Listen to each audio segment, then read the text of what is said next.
Hey everybody, with everything going on and everybody isolating at home and probably not being active as normal, I thought a good video would be 4 different ways to stretch. Now, with every way to stretch, they have one thing in common, and that is that you always want to breathe slow, deep, and controlled breaths. One of the things that stops your muscles from wanting to go any farther is a defense mechanism in your brain. And if we breathe and we stay calm and relaxed, it helps the brain to realize that it is safe to pull the muscles and pull the tendons a little bit farther. The other reason for breathing is you want to flood the muscle with oxygen, which is good for the muscles and just good for the body. So the first stretch is called static stretching, and I think this is the one that most people are familiar with and most of us have been doing for a lot of our lives, whether it's in gym class or before certain types of martial art training.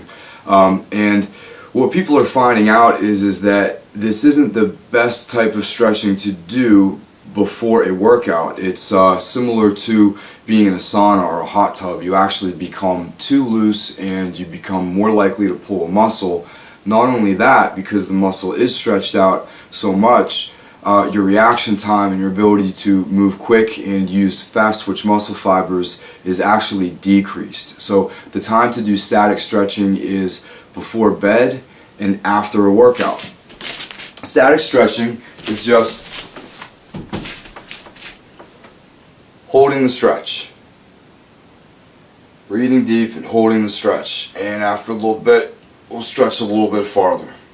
Now, if you're into foam rolling or using an 8-ball or a lacrosse ball to kind of roll on to loosen up the fascia, which is kind of the bag that all your muscles are put in inside of your body, or if you have a back massager chair or one of those percussive massagers they have now, you want to do that before you do the static stretching, which again is before bedtime, helps you sleep better, and after a workout. Now, the second type of stretching is dynamic stretching, and what that means is you're going to move the muscle back and forth through a full range of motion. So some of the dynamic stretches we might do, we did in class the other day actually, is you're going to put our arms up and we're going to move side to side.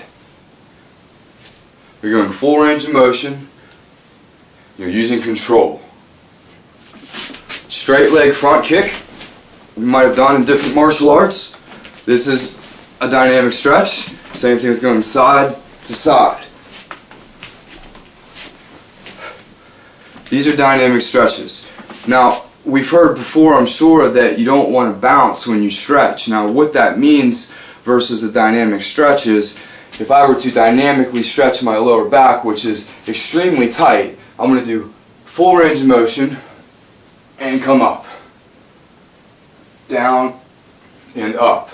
What I don't want to do, what counts as bouncing, which is bad, is go to the end of the motion and then try to bounce to try to make it go farther. That's not good, and you're susceptible to injury. Now, these next 2 ways of stretching are for the purpose of mostly developing flexibility but also developing strength.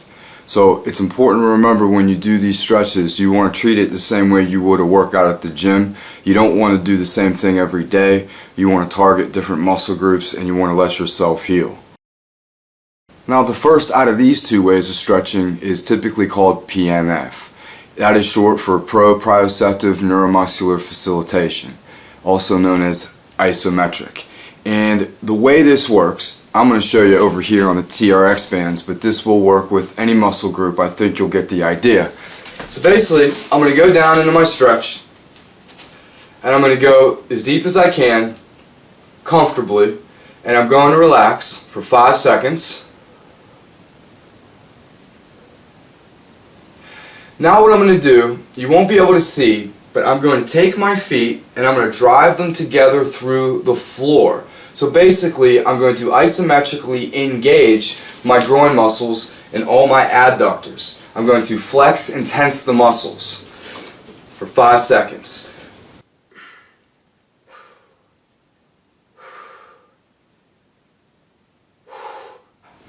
Now when I relax,